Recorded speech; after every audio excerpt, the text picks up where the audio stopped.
இந்த காலகட்டத்தில் ரேகிங்ன்றது ரொம்பவுமே கம்மியாயிடுச்சு. ஆனால் 80s 90ஸ்ல காலேஜ் படித்தவங்களுக்கு தெரியும், அந்த காலகட்டத்தில் ரேகிங்ன்றது ரொம்பவுமே அதிகமாக நடக்கும்.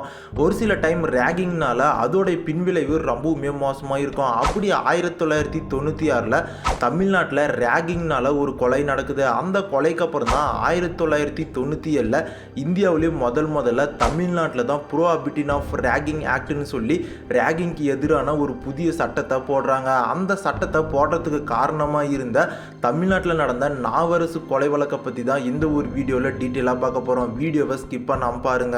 1994 இருந்து 1997 வரையும் யூனிவர்சிட்டி ஆஃப் மெட்ராஸோட வைஸ் சான்சலராக இருந்தவர் தான் டாக்டர் PK பொன்னுசாமி. இவருக்கு ஒரு மகன் இருந்திருக்காரு. அவருடைய பேர் தான் நாவரசு. இந்த நாவரசுக்கு 1996ல் சிதம்பரம்ல இருக்க ராஜா முத்தையா மெடிக்கல் காலேஜில் டாக்டர் படிக்கிறதுக்காக சீட்டு கிடைக்குது. நாவரசுமே சிதம்பரத்துக்கு போய் அந்த மெடிக்கல் காலேஜில் ஹாஸ்டலில் தங்கி படிக்க ஆரம்பிக்கிறாரு. அந்த காலகட்டத்தில் எல்லா ஸ்டூடெண்ட்டுக்கும் எந்த விஷயம் பிரச்சனையாக இருந்ததோ அதே விஷயம் நாவரசுக்கும் நடக்குது. அந்த காலேஜில் நாவரசை ரேக்கிங் பண்ணுறாங்க. ஆனால் நாவரசு வைஸ் சான்சலரோட பையன்றதுனால கொஞ்சம் தைரியமாகவே இருந்திருக்காரு. அவரை யாராவது ரேக்கிங் பண்ணாங்கன்னா அவங்கள கொஞ்சம் எதிர்த்து பேசிட்டே இருந்திருக்காரு. அதே காலேஜில் சீனியர் ஸ்டூடெண்ட்டாக இருந்த ஜான் டேவிட்னு சொல்லப்படுற ஒரு நபர் தொடர்ந்து நாவரசை ரேக்கிங் பண்ணிகிட்டே இருந்திருக்காரு. இப்படியே ஃபஸ்ட்டு செமஸ்டர் முழுக்க போகுது. ஃபஸ்ட்டு செமஸ்டரோட இறுதியில் அந்த வருஷத்தோட தீபாவளி நவம்பர் 10 வரதா இருந்திருக்கு. ஆனால் நாவரசு நவம்பர் 6 1996 அன்னைக்கு தேதியில் தன்னுடைய வீட்டுக்கு ஃபோன் பண்ணி நான் தீபாவளிக்கு வீட்டுக்கு வரதா சொல்லி அவருடைய அப்பா அம்மா கிட்ட சொல்லிடுறாரு. அவருடைய அப்பா அம்மாவுமே அடுத்த நாள் வெயிட் பண்ணி பார்க்குறாங்க. ஆனால் நாவரசு வீட்டுக்கு வரவே இல்லை. தேதி 6வது 7வது 8வது ஆனால் நாவரசு வரவே இல்லை. இதுக்கடுத்து நாவரசோட அப்பாவான பொன்னுசாமி என்ன பண்ணுறாருனா நாவரசு தங்கியிருந்த ஹாஸ்டலுக்கு கால் பண்ணி கேட்குறாரு. அப்படி கால் பண்ணி கேட்கும்போது அங்கே இருந்தவங்க என்ன சொல்லியிருக்காங்கன்னா, உங்களுடைய பையனோட ரூம் பூட்டு போட்டிருக்கு, ஹாஸ்டலில் நாவரசு இல்லைன்னு சொல்லி பொன்னுசாமி கிட்ட சொல்லியிருக்காங்க. இதுக்கடுத்து பொன்னுசாமி என்ன பண்ணுறாருனா நவம்பர் 10 போலீஸ் ஸ்டேஷனுக்கு போய் தன்னோட பையனான நாவரசை காணோன்னு சொல்லி மேன் மிஸ்ஸிங் கேஸை போலீஸ் ஸ்டேஷனில் கொடுக்குறாரு. போலீஸுமே தேட ஆரம்பிக்கிறாங்க. அந்த சமயத்தில் தான் சிதம்பரத்துலேருந்து சென்னைக்கு வர ட்ரெயின் ரயில் பாதைகளில் மனிதனோட வெட்டப்பட்ட கை கால்னு சொல்லி அழுகிய நிலைமையில் கிடைச்சிட்டு இருந்திருக்கு. அந்த சமயத்தில் தான் போலீஸ்க்கு இன்னொரு காலுமே வருது. சென்னையில் இருக்க ஒரு பஸ் டிப்போவில் ஒரு பஸ்ஸுக்குள்ளே ஒரு சூட்கேஸ் இருக்குது. அந்த சூட்கேஸ் ரொம்பவுமே துர்நாற்றம் வீசுதுன்னு சொல்லி போலீஸ்க்கு ஒரு கால் வருது. போலீஸுமே உடனே அந்த இடத்துக்கு போய் பஸ்ஸுக்குள்ளே இருந்த அந்த சூட்கேஸை வெளியே எடுத்துகிட்டு வந்து திறந்து பார்க்குறாங்க.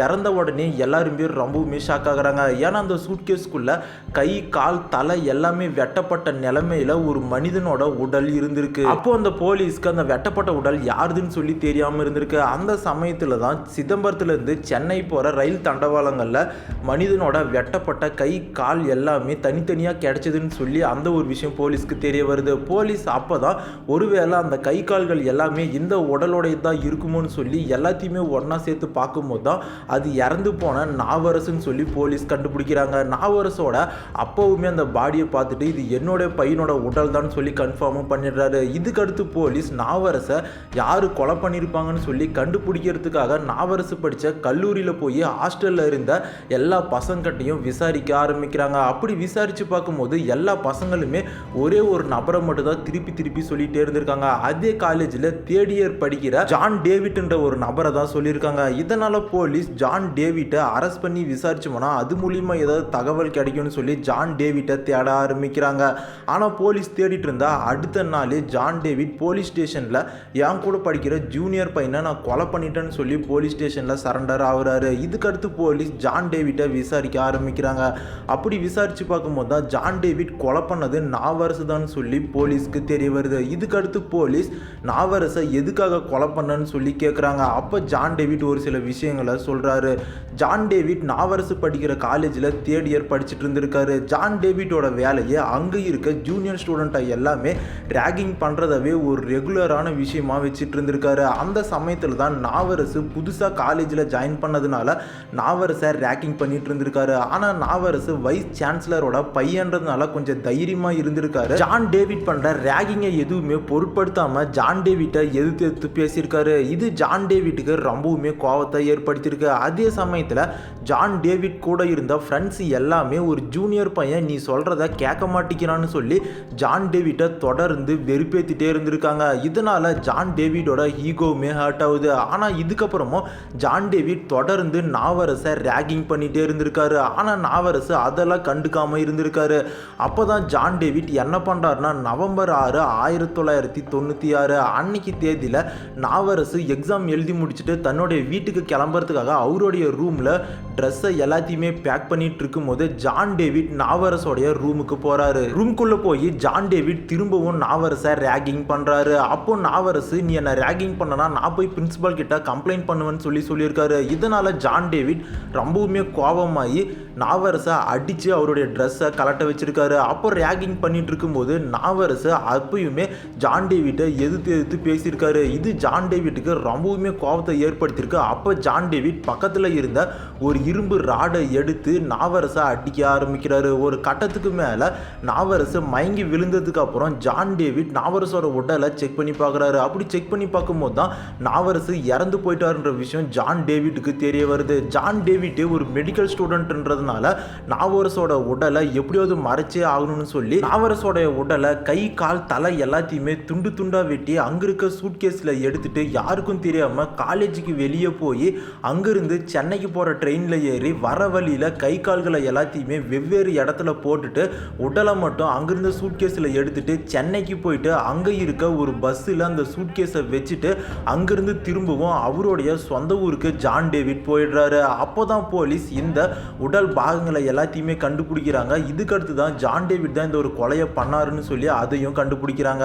இதுக்கடுத்து இந்த கேஸ் கோர்ட்டுக்கு போகுது. கோர்ட்டில் ஜான் டேவிட் தான் இந்த கொலையை பண்ணாருன்னு சொல்லி 2 வருஷம் விசாரணைக்கு அப்புறம் கண்டுபிடிச்சி ஜான் டேவிட்டுக்கு 2 ஆயுள் தண்டனை கொடுக்குறாங்க. இதுக்கடுத்தும் இந்த கேஸ் முடியல. இதுக்கப்புறமும் ஜான் டேவிட் என்ன பண்ணுறாருன்னா கடலூர் நீதிமன்றம் கொடுத்த தீர்ப்பை சென்னை உயர்நீதிமன்றத்துக்கு மேல்முறையீடு செய்கிறாரு. சென்னை உயர்நீதிமன்றமும் இந்த கேஸை மறுவிசாரணை பண்ணிட்டு ஜான் டேவிட்டுக்கு எதிராக எந்த ஒரு ஆதாரமுமே இல்லை, எப்படி இவரை குற்றவாளின்னு சொல்கிறீங்கன்னு சொல்லி ஜான் டேவிட்டுக்கு விடுதலை கொடுத்துடுறாங்க.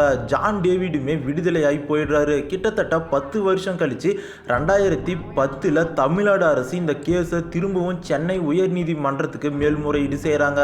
அப்போ இருந்த நீதிபதிகள் திரும்பவும் இந்த கேஸை விசாரித்து பார்த்துட்டு ரேகிங் என்ற பேரில் ஒரு நபரை கொலை பண்ணுறதுன்றது ஏற்றுக்க முடியாத விஷயம், எப்படி இந்த நபருக்கு நீங்கள் விடுதலை கொடுத்தீங்கன்னு சொல்லி திரும்பவும் ஜான் டேவிட்டை அரெஸ்ட் பண்ண சொல்கிறாங்க. போலீஸ் ஜான் டேவிட்டை தேட ஆரம்பிக்கிறாங்க. ஜான் டேவிட்டை தேடுறதுக்காக தனிப்படை அமைச்சு ஜான் டேவிடோட சொந்த ஊரான கரூர், சென்னைன்னு சொல்லி எல்லா இடத்துலையுமே தேட ஆரம்பிக்கிறாங்க. அப்படி ஜான் டேவிடை பற்றி அவருடைய சொந்த ஊரான கரூரில் இருக்க அவங்களுடைய சொந்தக்காரங்க கிட்ட விசாரிக்கும் போது ஜான் டேவிட் சர்ச்சில் ஃபாதராக மாறி ஆஸ்திரேலியா போயிட்டு தான் சொல்லியிருக்காங்க.